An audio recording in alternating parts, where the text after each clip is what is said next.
Assalamualaikum warahmatullahi wabarakatuh. Waalaikumsalam.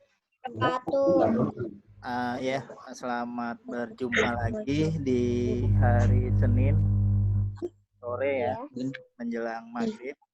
Kenapa Bapak pakai sore hari? Karena sore hari itu sinyalnya lumayan kuat. Karena kalau siang ataupun pagi sinyalnya lemah. Ariska nggak pakai jilbab, Pak.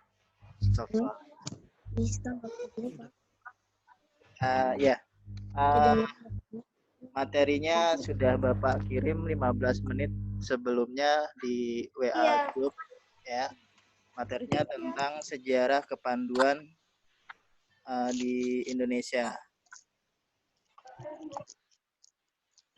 Sejarah pramuka dan kepanduan di Indonesia. Oke, nanti Bapak coba. Siap, Pak. Ada yang mau masuk? Ya udah, nanti kita ini lagi ya.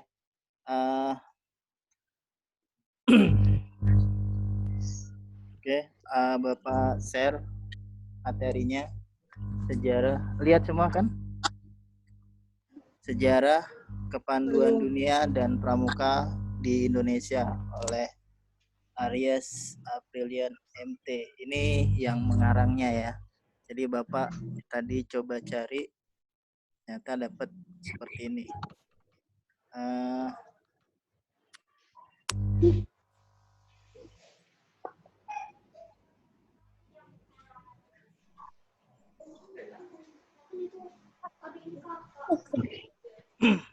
Begini ya, asal mula kepanduan atau pramuka di Indonesia. Ini dimulai dari kepanduan yang ada di dunia. Dimulai oleh Robert Baden-Powell yang merupakan salah seorang tokoh pramuka dunia. Robert Baden-Powell ini berasal dari Inggris ketika berhasil mempertahankan kota Meking di Afrika Selatan dari serangan bangsa Boer. Boer itu kalau diartikan sebagai bangsa petani ya. Di Belanda itu artinya petani. Dari pengalaman di Meking, ia menuliskan sebuah buku yang memuat instruksi apa-apa yang dilakukan di Meking. Dalam sebuah buku berjudul Estus. Ketika ia kembali ke Inggris, ia mengetahui bahwa buku yang dia tulis itu banyak digunakan oleh guru dan organisasi pemuda yang ada di Inggris.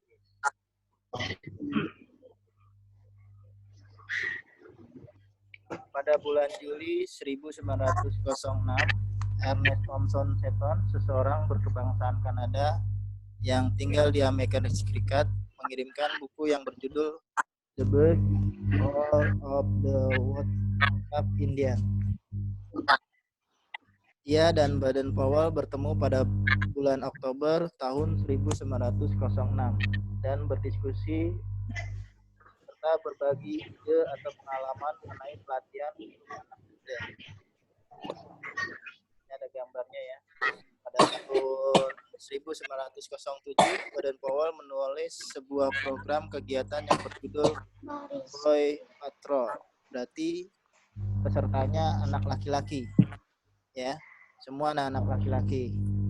Nah, di tahun yang sama untuk mencoba programnya, ia mengumpulkan 21 anak laki-laki dan mengadakan perkemahan selama 1 minggu di Pulau Bournemouth, Inggris. Nah, sistem yang digunakan oleh Baden-Powell ini ada sekarang menjadi salah satu metode yang ada di Indonesia. Sistem ini adalah sistem kelompok dengan anggota maksimum 8 orang dengan dipimpin oleh pemimpin regu yang dipilih oleh anggota regunya. Pada tahun 1908 diterbitkan buku Scouting for Boys. Jadi bisa dikatakan buku ini berisi segala sesuatu tentang kepanduan. Meskipun berasal dari buku Edge to Scouting, buku ini sangat berbeda, di mana buku Edge to Scout adalah manual militer, jadi pelatihan kegiatan kemiliteran. Sedangkan di Scouting for Boy, Baden-Powell telah menghilangkan aspek militernya dan mengadaptasi teknik-teknik militer pada kegiatan non-militer. Ya, contohnya seperti baris berbaris, tali temali, dan lain-lain. Setelah terbit buku Scouting for Boys, maka secara spontan anak-anak muda di Inggris membentuk organisasi kepanduan masing-masing dan meminta Baden-Powell untuk menjadi mentornya. Jadi Baden-Powell menjadi mentor dari organisasi kepanduan yang kemudian berkembang di Inggris. Setelah itu kepanduan menyebar ke seluruh dunia. Awalnya kepanduan hanya menyebar di daerah Dominion Inggris atau negara-negara persatuan atau persemakmuran Inggris. Negara di luar Dominion Inggris pertama kali mengadopsi kepanduan adalah Chili. Negara Chili ya. Kemudian di tahun 1910, selain di Dominion Inggris, kepanduan sudah menyebar ke Argentina, Denmark, Finlandia, Jerman, Yunani, India, Malaya, Meksiko, Belanda, Norwegia, Rusia, Swedia, dan Amerika Serikat. Awal mula kepanduan hanya untuk anak laki-laki atau Scout Boy ya. Namanya aja udah laki-laki. Namun demikian para gadis atau perempuan ternyata tertarik dengan kegiatan ini. Sehingga pada tahun 1910 adik dari Baden-Powell yang bernama Agnes Baden-Powell membentuk Pandu Putri atau Girl Guides. Kadang disebut juga Girl Scout. Nah, Agnes menjadi presiden Girl Scout Guides sampai tahun 1920 atau 10 tahun. Ketika ia turun dari jabatan dan digantikan oleh istri dari Robert Baden-Powell, yaitu Olive Baden-Powell. Pada tahun 1920 dilaksanakan Jambore Dunia pertama. Dilaksanakan di Olympia, London. Ketika itu Baden-Powell diangkat secara aklamasi di Bapak Pandu Sedunia. Kepanduan sampai ke Indonesia. Awal mula kepanduan sampai di Indonesia. Belanda pada tahun 1916 sebagai cabang dari Netherlands Patriot Organization atau Organisasi Kepanduan Belanda. Pada tahun 1916 cabang NPO di Indonesia yang saat itu masih bernama Hindia Belanda atau Kumpulan Pandu Hindia Belanda. Pada tahun 1916 didirikan organisasi pandu pertama yang diperkuasai oleh orang Indonesia, yaitu Javanese Pandu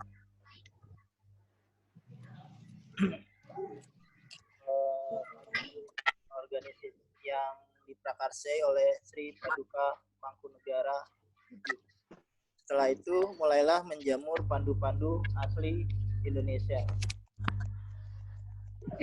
Jamurnya organisasi kepanduan dibuat baby menjadi gerah.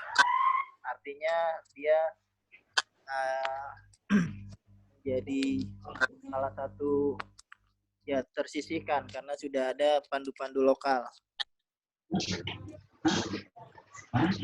Nah, kemudian sebagai jawaban atas larangan, Kiai Haji Agus Salim mengusulkan untuk mengganti istilah Pathfinder dan Pathfinder dengan istilah pandu atau kepanduan. Usul ini diterima sehingga banyak organisasi pandu pada masa itu. Pada tanggal 4 Desember, Lord Baden-Powell mengunjungi Indonesia ketika dalam perjalanan menuju Australia untuk mengunjungi Jambore Australia. Baden-Powell beserta istri dan dua anak perempuannya disambut oleh tarian Jawa dan tarian Baduy. Pada kesempatan itu, Baden-Powell mendapatkan cenderamata atau kenang-kenangan berupa gong kecil, sementara istrinya mendapat piala perak. Pada tanggal 19 sampai dengan 23 Juli 1941 diselenggarakan perkemahan gabungan pandu-pandu Indonesia yang ada di seluruh Indonesia melebur menjadi Perkino atau Perkemahan Kepanduan Indonesia Umum. Pada tahun 1942 ketika Jepang masuk ke Indonesia, pada zaman penjajahan Jepang, kepanduan dilarang karena ini sangat membahayakan kedudukan dari Jepang di Indonesia. Untuk menyalurkan bakat dan minat keinginan terus berjuang, para pemuda Indonesia masuk ke berbagai organisasi yang ada buatan Jepang, Eiho, Kebodan, Shinedan, dan PETA. Setelah vakum di zaman Jepang dan para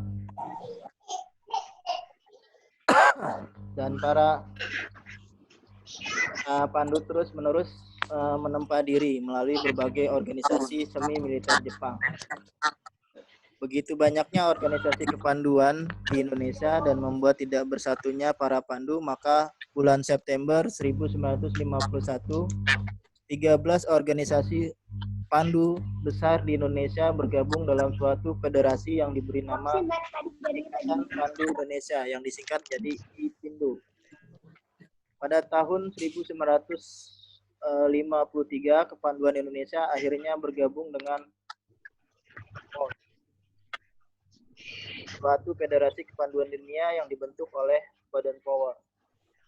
Nah, masalah terjadi adalah karena organisasi IPINDO yang bersifat federasi, karena sifat federasi yang terdiri dari organisasi pandu, maka pandu tetap terpecah belah.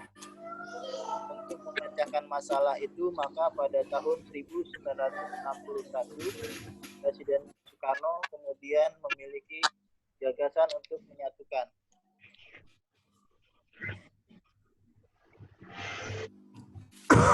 Kemudian Presiden Soekarno memerintahkan kepada Sri Sultan Hamengkubuwono IX, Profesor Prijono atau Menteri Pedanka pada saat itu, Dr.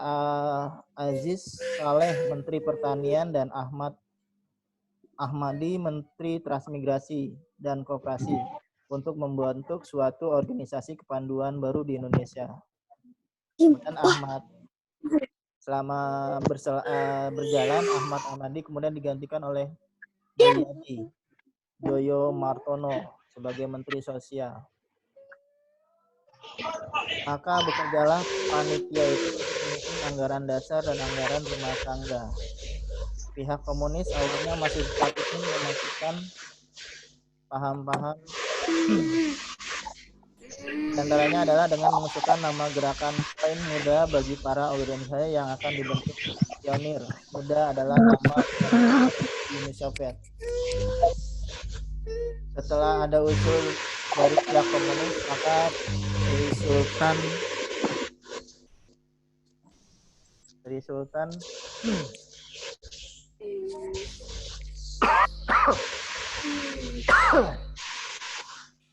untuk nama organisasi baru tersebut, Sri Sultan akhirnya secara spontan memberi nama Pramuka. Nama ini berasal dari bahasa Jawa, yaitu Oromuko, yang artinya terdepan. Untuk setelah leher atau yang biasa dikenal dengan hasduk, Sri Sultan akhirnya menerima sebagian usul pihak komunis, yaitu setengah leher menjadi warna merah untuk mengingatkan kita, kemudian ditambah dengan warna putih untuk mengingatkan kita pada warna kebangsaan Indonesia. Jadi hasduknya berwarna merah putih. Untuk warna seragam ada yang beberapa pilihan warna pada saat itu. Nah, Sri Sultan Hamengkubuwono IX akhirnya memberikan warna coklat, karena warna coklat serasi jika dipadukan dengan warna merah dan putih. Atas jasa-jasanya memajukan kepanduan di Indonesia, Sri Sultan Hamengkubuwono IX dianugerahi penghargaan Gold World Award dari kepanduan dunia. Nah, beberapa ini tanggal-tanggal penting ya. Nah, pada tanggal 9 Maret 1991, Presiden Soekarno di hadapan tokoh pimpinan organisasi kepanduan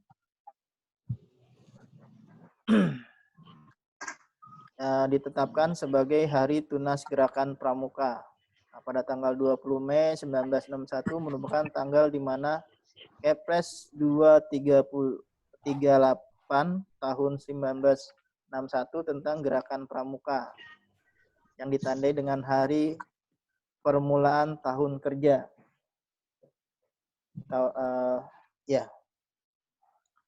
Kemudian pelantikan Majelis Pembimbing Nasional atau MAPINAS. Kuarnas dengan Ketua Sri Sultan Hamengkubuwono IX dan Kuarnas harian dilakukan dengan didahului oleh penganugerahan Panji Gerakan Pendidikan Kepanduan Nasional atau Panji Gerakan Pramuka oleh Presiden Soekarno pada tanggal 14 Agustus 1961. Hari ini disebut Hari Pramuka. Jadi setiap tanggal 14 Agustus diperingati sebagai Hari Pramuka. Ya. Sampai di sini materi yang bisa Bapak sampaikan.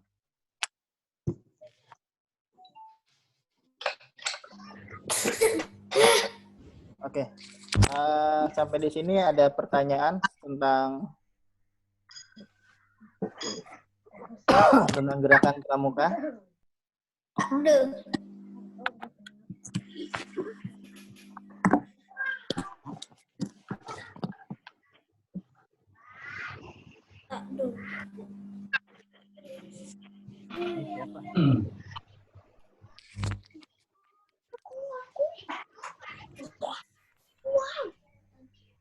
Oke, udah terima materi dari Bapak?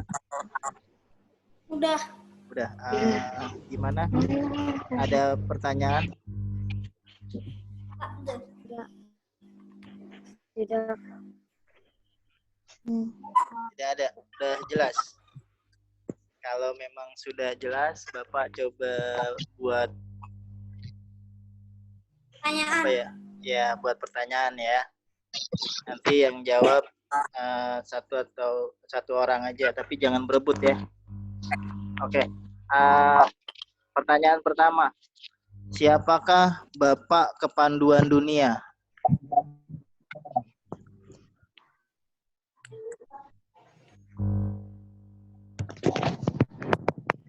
Sultan.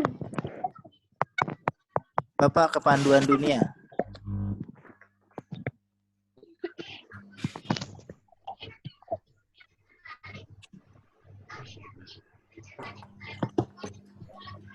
Ada yang tahu? Siapa Bapak Kepanduan Dunia? Presiden.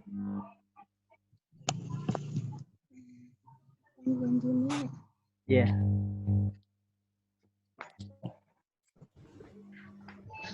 Yang dunia ya. Presiden.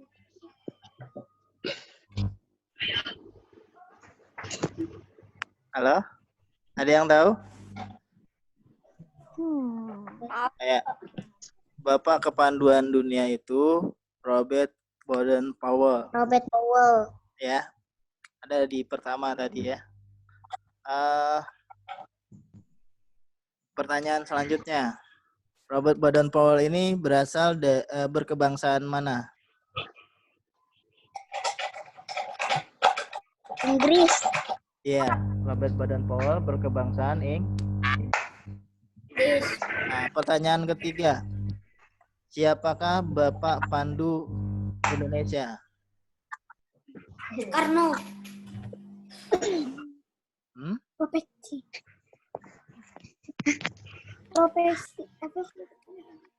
Siapa Bapak Kepanduan Profesi. Profesi.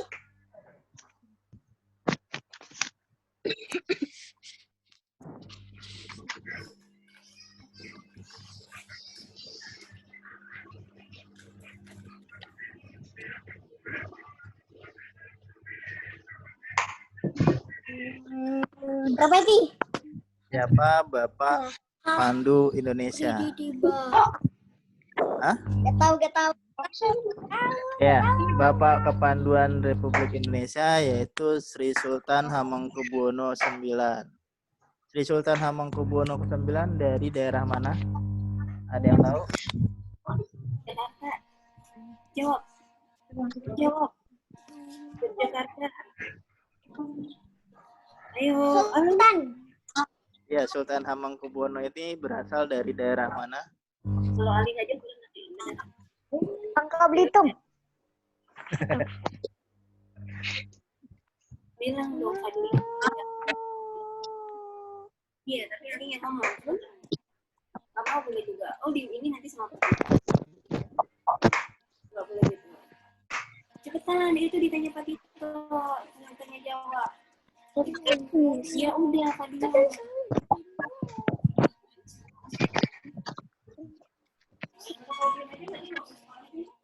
Oke, ada yang tahu? Najla mungkin? Nggak ada. Nggak ada? Nggak ada. Nggak ada. Yaska? Siapa ini? Ya, Yaska. Tahu Sultan Hamengkubuwono IX berasal dari daerah mana? Enggak. Enggak. Ya. Sultan Hamengkubuwono berasal dari daerah Yogyakarta. Ya. Sultan Hamengkubuwono adalah dulunya adalah seorang raja dari Kerajaan Mataram.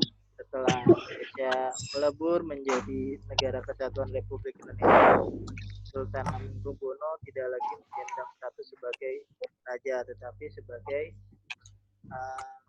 pejabat salah satu daerah yang dipimpinnya, yaitu di daerah istimewa Yogyakarta. Salah satu sebagai bahan ajar juga, Yogyakarta ini juga pernah menjadi ibu kota negara Republik Indonesia pada masa mempertahankan kemerdekaan Indonesia, yaitu sekitar tahun 1940 sampai 40.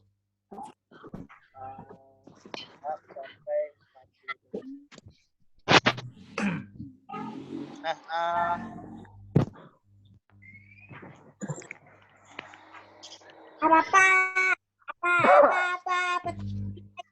pada tahun berapa kepanduan yang ada di Indonesia melebur menjadi pramuka?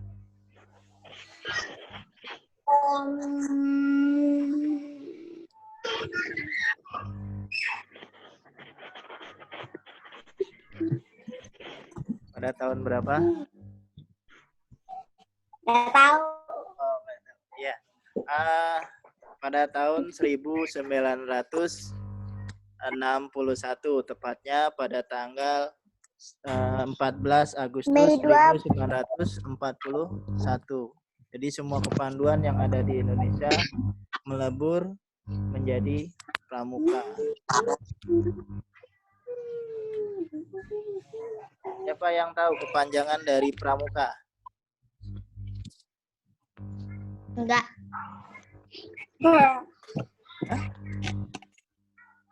Ya. Kepanjangan dari pramuka adalah Raja Muda Karana. Nah, siapa yang mengusulkan nama pramuka untuk nama kepanduan Indonesia? Ada yang tahu?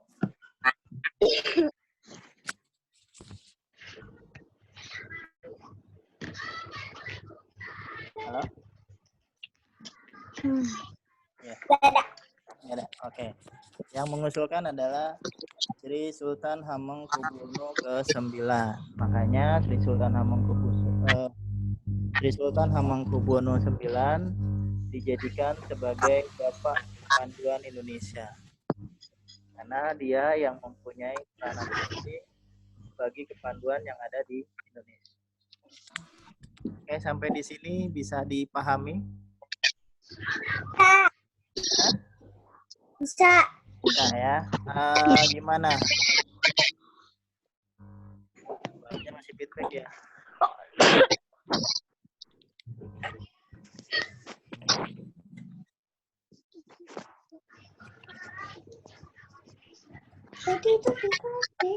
Ya.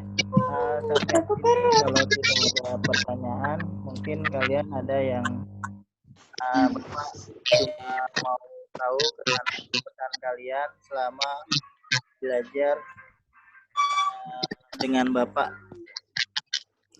Apakah materi yang Bapak sampaikan ada yang merasa tidak paham.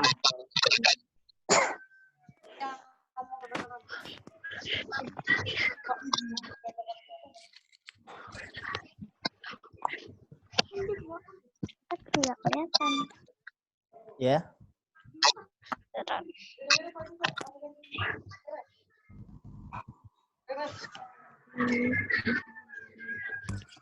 Berarti tidak ada kesulitan ya belajar yang Bapak sampaikan, materi yang Bapak sampaikan.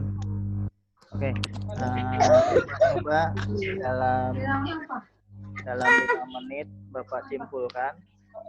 Jadi dalam materi ini pada sore hari ini kita telah melakukan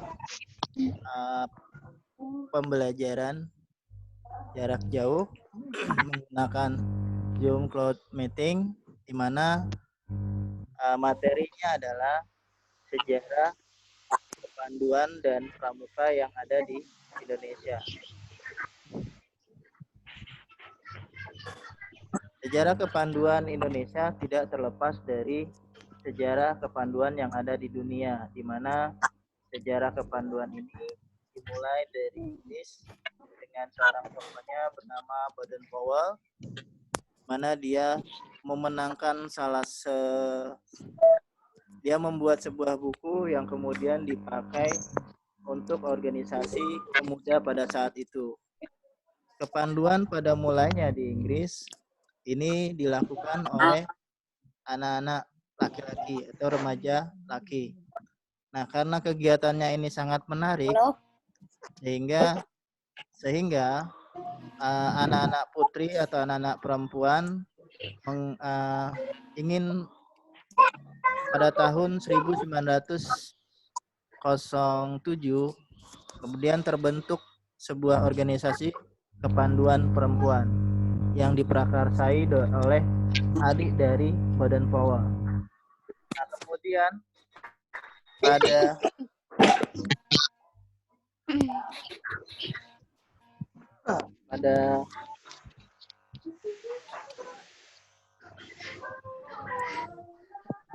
kemudian pada tahun 1916 di mana Indonesia pada saat itu masih dalam kolonialisme Belanda.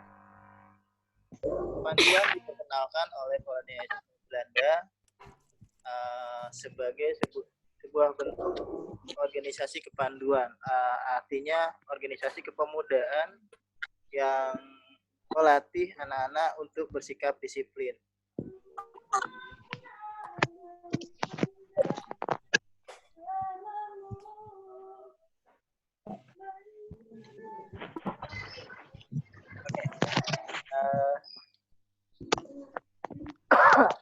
Ya. Kemudian pada tahun 1961 organisasi Muhammadiyah yang pada saat itu masih dikepalai oleh Kiai Haji Ahmad Dahlan gerakan pramuka kepanduan yang kemudian mengadopsinya dalam kegiatan kepanduan Hizbul Waton. Nah, pada era penjajahan Jepang, kepanduan ini dihilangkan karena kepanduan sangat mengganggu atau mempengaruhi para pemuda yang pada saat itu menjadi jiwa nasionalismenya menjadi tumbuh. Akhirnya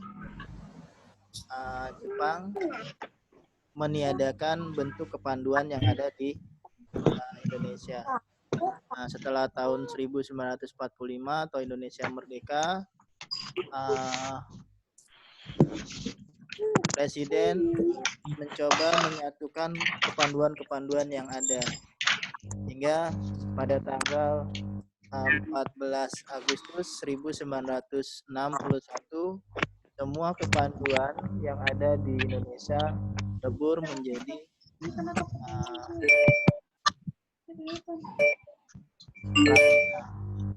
pramuka ini diusulkan oleh Sultan Hamengkubuwono IX yang yang pada akhirnya Sultan Hamengkubuwono IX ini dijadikan Bapak Pramuka Indonesia. Oke, mungkin ini yang bisa Bapak simpulkan. Kurangnya Bapak ucapkan terima kasih. Billahi taufiq wal hidayah. Assalamualaikum warahmatullahi wabarakatuh. Waalaikumsalam warahmatullahi